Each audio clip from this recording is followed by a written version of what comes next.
अभी मैं एक छोटी सी एक कहानी और बताता हूँ 2 मिनट की। एक कहते ना, यथा राजा तथा प्रजा, वैसा नहीं है वो। यथा प्रजा तथा राजा, ये आज के सिनेरियो में ये परफेक्ट लागू होती है। एक बार क्या हुआ, एक राजा था, अति मतलब अत्याचारी, दुराचारी, न्यू वर्ल्ड ऑर्डर ग्रुप का था वो राजा। वो तो बहुत तकलीफ देता था लोगों को।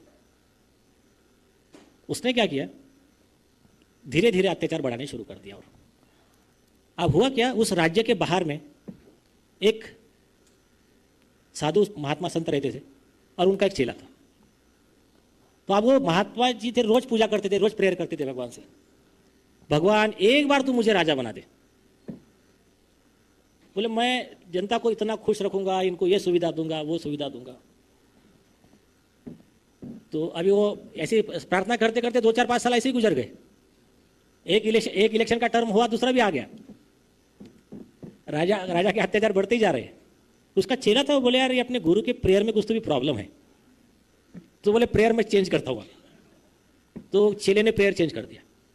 चेले ने भगवान को बोला, हे भगवान तू मुझे एक मौका दे, ये कुछ तकलीफ नहीं दे रहा है इनको बराबर, मैं इनको ऐसी सुताई करूंगा, ऐसी धुलाई करूंगा, पब्लिक किया मैं जनता भी इतने अत्याचार करूंगा कि इनको नानी याद आ जाएगी।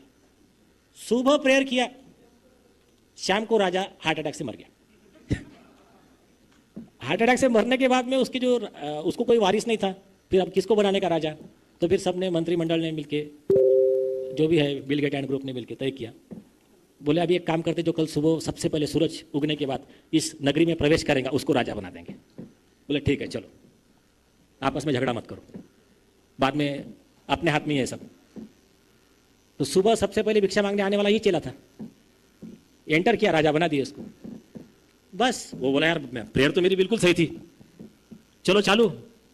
अब बोले इस पे टैक्स, घर पे किसकी डेथ हो गई, रोया तो 2 लाख रुपए टैक्स। कोई बीमार गिरा तो जितना मेडिकल का बिल हुआ उसके 10 गुना टैक्स हमको देना पड़ेगा। बीमार नहीं गिरा 1 साल में तो 2 लाख रुपए टैक्स। ऐसे कुछ भी टैक्स, सब तकलीफ चालू कर दिया पब्लिक को। पब्लिक परेशान हो गई।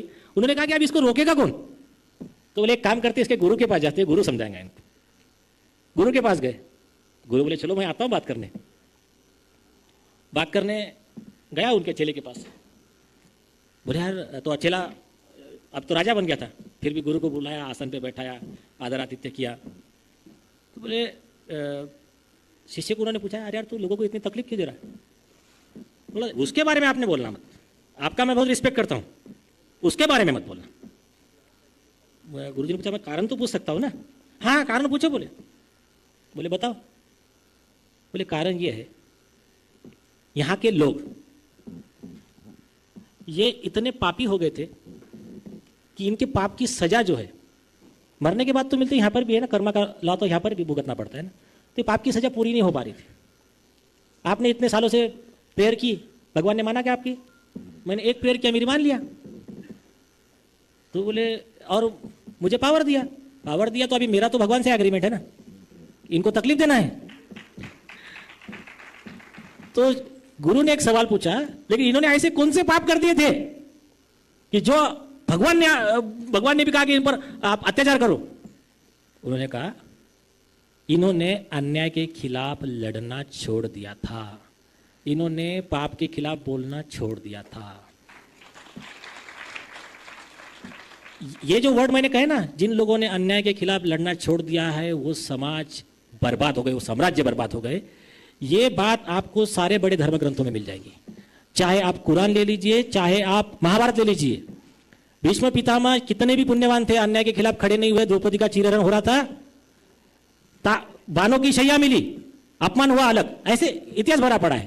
तो गुरु ने पूछा कि क्या मुझे आप एग्जाम्पल बता सकते हो इनके? बोले हाँ चलो बताता हूं। एक अच्छा रास्ता था, अच्छे रास्ते के ऊपर जो लोग जाते थे उसमें गड्ढा खुदवा दिया, तो लोग गड्ढे में से उतरकर ऊपर से जाने लगे। कोई कुछ नहीं बोल रहा है। फिर बोले अभी नहीं जम रहा है, उसके ऊपर अच्छे रोड पे फ्लाईओवर बना दिया, फिर लोग फ्लाईओवर पे से जाने लगे। कोई कुछ नहीं पूछ रहा है कि क्या हो रहा है पब्लिक मनी का, सरकारी खजाने का। तीसरा, उसके आगे टोल लगवा दिया, क्या अभी ये पुल बनाया ना उसका पैसा, तो अभी टोल के ऊपर पैसे भी नहीं मान रहे हो। तो बोले ठीक है, टोल क्रॉस करेंगे तो बोले 10 कोड़े और 2 वैक्सीन। तो अब एक चिट्ठी आई, तो गुरु को थोड़ा देखो यार आप ऐसा बोल रहे हो, कुछ अच्छे लोग भी है। तो बोले कोई बात नहीं, आओ बताता हूँ, पढ़ो, सबके सामने पढ़ो चिट्ठी। चिट्ठी में क्या लिखा था पता है? देखिए महाराज, आप हमारा भला ही सोचते होगे, आपने कुछ सोचकर ही कोड़े मारने का, वैक्सीन लेने का निर्णय लिया होगा। सिर्फ एक विनती है, वहां पर क्या है, लाइन लग जाती है, तो कोड़े मारने वाले, वैक्सीन देने वाले की संख्या बढ़ा दो आप, ताकि जल्दी से आप मार खा के आगे निकल सके।